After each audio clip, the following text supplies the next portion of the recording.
जी दोस्तों, आज की वीडियो है स्वात और वादी स्वात के खूबसूरत तरीन कौन कौन से इलाके हैं नवंबर के महीने में जहाँ हम जा सकते हैं और हमें बर्फबारी भी मिल सकती है।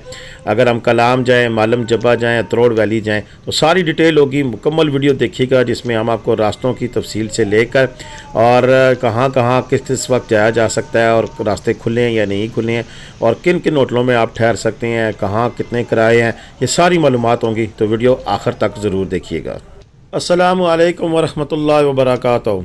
अल्लाहुम्मा सल्लि अला मुहम्मदिन व अला आले मुहम्मद कमा सल्लैता अला इब्राहीम व अला आले इब्राहीम इन्नका हमीदुम मजीद।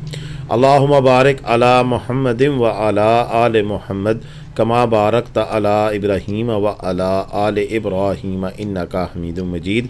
ला तादाद रुदोसलाम मेरे और आपके प्यारे तसोने तमन्नों आका हज़रत मोहम्मद मुस्तफ़ा सल्लल्लाहु अलैहि वसल्लम पर, आपकी आल पर और आपके असहाब पर।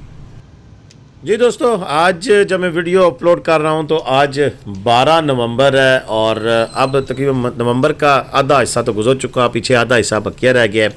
मनाज़र आप देख रहे हैं वादी स्वात के खूबसूरत शहर कलाम के, और कलाम एक हब है, मेन एरिया है कि जहाँ से फिर लोग आगे पीछे घूमने के जाते हैं। कलाम इट्सल्फ ख़ुद बहुत ही खूबसूरत और बहुत ही प्यारी जगह है और ये बशीर भाई की मेहरबानी है कि वो हमें इस तरह की खूबसूरत तरीन वीडियोज़ बना कर भेजती हैं। और उनका बशीर भाई का नंबर भी ऊपर स्क्रीन पे मौजूद है। अगर आपको कलाम जाना है, कलाम में जीप चाहिए, किसी किस्म की एक्टिविटी का आपको इन्फॉर्मेशन चाहिए तो ज़रूर लें। इनका अपना गेस्ट हाउस भी है। तो इस वक्त सबसे पहले तो हम बात करेंगे कि अगर आप नवंबर के महीने में जाते हैं तो आपको कहाँ कहाँ बर्फबारी मिल सकती है। लेकिन उससे पहले कलाम में होटल कैसे हैं ये देख सकते हैं कि ये गोल्डन स्टार होटल की इस वक्त आप क्लिपिंग देख सकते हैं। यहाँ पर हमारे बहुत ही अच्छे भाई शेख आफ्ताब साहब होते हैं। अगर आप चाहें तो हम ऑनलाइन आपकी यहाँ पर बुकिंग करा सकते हैं। ना सिर्फ यहाँ पे बल्कि कलाम के अंदर 4 ऐसी प्रॉपर्टीज़ हैं इनकी जिनमें नॉर्मल से नॉर्मल और अच्छे से अच्छा VIP रूम भी दस्तियाब है। यानी कि 2500, 2000, 3000 रुपये से लेकर आपको सेंट्रली हीटिंग वाला सिस्टम भी यहाँ पर मिलेगा और बड़ी खूबसूरत और अच्छी रहायशगाहें भी मुयसर होंगी जो कि आपको 15 से 20 हज़ार रुपये तक रूम भी अवेलेबल है कलाम के अंदर। अच्छा, कलाम बेसिक प्लेस है और वादी स्वात का जब कोई नाम लेता है तो सबसे पहले हमारे जहन में कलाम ही आता है, क्योंकि कलाम ये ठहरते हैं, इससे पहले बहरीन ठहरते हैं और बहरीन के साथ फिर पहले मालम जब है। और यूँ एक पूरी सीरीज़ है कि यहाँ पर जब आप आएँ तो पाकिस्तान के इन खूबसूरत तरीन इलाकों को देखने के लिए आपके पास कम अज़ कम 1 हफ़्ता बहुत कम है, लेकिन इससे भी ज़्यादा हो तो भी आप इनके खूबसूरत एरियाज़ में रह कर आपका दिल नहीं चाहेगा कि अब आप वापस जाएँ। तो बिल्कुल ये तहसील रोड के ऊपर ये जो जगह है ये नीचे कलाम बाज़ार में नहीं है जो इस वक्त आप व्यू देख रहे हैं। तो इंतहाई खूबसूरत मनाजर और यहाँ पर स्नोफॉल का एक अपना ही शशका है, एक अपना ही मज़ा है। और जब यहाँ पर बर्फबारी में आप आते हैं तो फिर आपका जो सफ़र है उसको 4 चांद लग जाते हैं।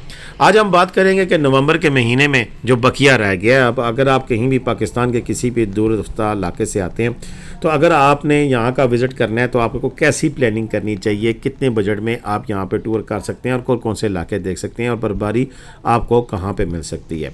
सबसे पहले हम बात करेंगे कि अगर आप बर्फबारी के शौकीन हैं, लाइव बर्फबारी देखना चाहते हैं तो अभी 20 नवंबर तक तो कहीं भी हमें बर्फबारी नज़र नहीं आ रही। ये आपके लिए शॉकिंग न्यूज़ होगी, लेकिन उम्मीद की जा सकती है कि आखिरी स्पेल जो सा होगा यानी कि आखिरी वक्त होगा 20 से लेकर 1 तक, तो उसमें हमें कहीं ना कहीं बर्फबारी मिल सकती है। अच्छा, अब दूसरा सवाल होता है अच्छा बर्फबारी लाइव नहीं देख सकते तो बर्फबारी पड़ी कहाँ मिलेगी। हाँ, ये ज़रूर हो सकता है कि आपको बर्फबारी पड़ी मिल जाए। उसके लिए फिर आपको कलाम आना पड़ेगा, कलाम आपको रुकना पड़ेगा। जिस दिन आप पिंडी से अगर चलते हैं तो कलाम तक आते आते आपको रात हो जाती है, तो एक दिन तो आपको कलाम में क़याम करना पड़ेगा। अक्सर लोग आते हैं रावलपिंडी से चलते हैं और फिर रास्ते में बहरीन रुक जाते हैं और बहरीन भी इट्सल्फ बड़ी खूबसूरत जगह है, दरिया है और बहरीन पहले की मुताबिक वैसा तो नहीं रहा लेकिन काफ़ी सारा बदल सा गया है, लेकिन फिर भी बहरीन रुकते हैं और दूसरे दिन फिर कलाम पहुँचते हैं।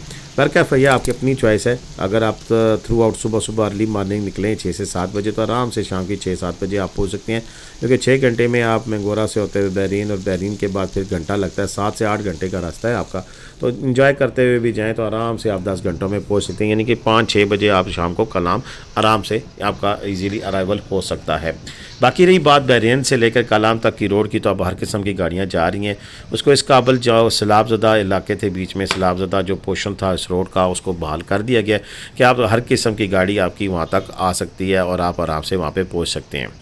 अच्छा जी, अब बात फिर वही रह जाती है, कहेंगे मलिक साहब गल्लां लम्बियां कर लेने। देखें जी, अगर आप बर्फबारी पड़ी हुई या लाइव देखना चाहते हैं तो फिर आपको कलाम से गाड़ी हायर करना पड़ेगी, जीप, जो कि आजकल 8 से 10 हज़ार रुपये में होती है, जो कि आपको पहले लेके जाएगी उशू फॉरेस्ट में अभी बर्फबारी नहीं है, आगे जाएगी मटलतान से बर्फबारी शुरू होती है, प्लोगा वैली से मॉडर्न झील तक अभी रास्ते खुले हैं, आप मॉडर्न झील तक जा सकते हैं। सैफुल्ला झील का मुझे कन्फर्म नहीं है कि आप वहाँ पर भी जा पहुँच सकेंगे कि नहीं पहुँच सकेंगे, लेकिन मॉडर्न झील के तक के तो ईज़िली आप जा सकते हैं, एक्सेस हासिल है, तो वहाँ पर आपको बर्फ़ पड़ी हुई मिल सकेगी। अच्छा, अब सेकंड ऑप्शन इसकी क्या है? सेकंड ऑप्शन ये है कि आप दिसान टॉप की तरफ जा सकते हैं, बटगोई टॉप की तरफ जा सकते हैं, अतरोड़ वैली जा सकते हैं। तो उसके लिए डेफिनेटली फिर आपको 2 दिन चाहिए होंगे कि यहाँ से आप निकलें, कलाम से गाड़ी करें और फिर वहाँ से निकलते हुए कुमराट वाली साइड से होके वापस आएँ, तो कम से कम 2 दिन आपको चाहिए। अगर सिंगल डे करना है तो फिर अतरोड़ वैली और शाही बाग वगैरह का ये आप मत सोचें, फिर आप यही मडलतान वाली साइड पे चले जाएं और वहीं से घूम फिर कर आप फिर वापस आ जा सकते हैं। अच्छा, इसके बाद आता है गबीन जब्बा और मालम जब्बा। देखें, गबीन जब्बा और मालम जब्बा जस्ट लाइक मरी, और उनमें अभी तक स्नोफॉल नहीं हुई है। चेयर लिफ्ट मौजूद है ज़रूर मालम जब्बा में, गबीन जब्बा में पोर्ट वगैरह मौजूद हैं, आप रात को क्याम ज़रूर कर सकते हैं, लेकिन उसमें अभी इस तरह की कोई एक्टिविटी नहीं है कि आप स्नोफॉल वहाँ पर आपको पड़ी हुई मिल जाएगी। लेकिन अगर आप मालम जब्बा जाएँ तो चेयर लिफ्ट इंजॉय कर सकते हैं, और मालम जब्बा में और गबीन जब्बा वगैरह में स्नोफॉल सी होती है वो दिसंबर के आखिर में होती है। तो जी बिल्कुल, आपकी अपनी मर्ज़ी, आप प्लान करते हैं। यहाँ अब देखें, बात यह है तो सिंपल सारी कि होटलिंग की अगर हम बात करें तो सर्दियाँ आ गई हैं, अब डेफिनेटली हीटर की भी ज़रूरत पड़ती है, कमरे गर्म होने की ज़रूरत पड़ती है, तो अच्छा कमरा जो है वो 4-5 हज़ार रुपये से कम नहीं मिलता है जिसमें आपको हीटर मिले, लेकिन हीटर के चार्जेस अलग से पे भी करने पड़ते हैं क्योंकि हर चीज़ महंगी हुई है। तो यूँ अपने जहन में आप 3-4 हज़ार रुपये से लेकर 8 से 9 हज़ार रुपया जहन में रखें कि इतने रूम चार्जेस होते हैं, और हर किस्म के रूम अवेलेबल हैं, मास्टर बेड, 3 बेड, 4 बेड, तो अपने जहन में इतना रखिएगा। हाँ, अगर आप हमसे रब्ता करते हैं, हम आपसे स्पेशल डिस्काउंट पर आपको ऑनलाइन बुकिंग करा कर दे सकते हैं, और अगर जितने दिन आप रहते हैं पूरा पैकेज भी दिला सकते हैं, गाड़ी की सहूलत भी मुहैया करा के दे सकते हैं। इवन अगर आप कहीं कराची वगैरह दूर से आ रहे हैं तो पिंडी इस्लामाबाद से आपको गाड़ी चाहिए और रेंटे कार, तो वो भी पर डे के हिसाब से आपको हर किस्म की गाड़ी दे सकते हैं। तो आज की वीडियो में मैंने कोशिश की है कि आपको पूरी डिटेल समझा सकूं। बाकी एक्सपेंडिचर की बात करें तो अगर आप 5 डेज और 4 नाइट का अगर आप स्टे करते हैं तो अपने जहन में आप ये रखें कि पर डे 12 से 15 हज़ार रुपये ईजीली खर्चा हो जाता है।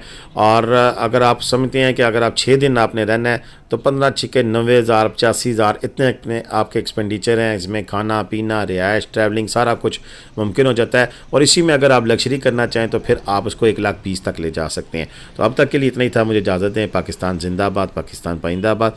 जीते रहें, खुश रहें, आबाद रहें, अपनी दुआओं में याद रखिएगा, और कमेंट्स करना, लाइक करना, शेयर करना बिल्कुल भी ना भूलें, और अपनी राय से ज़रूर आगाह करते रहा करें। अल्लाह हाफ़िज़।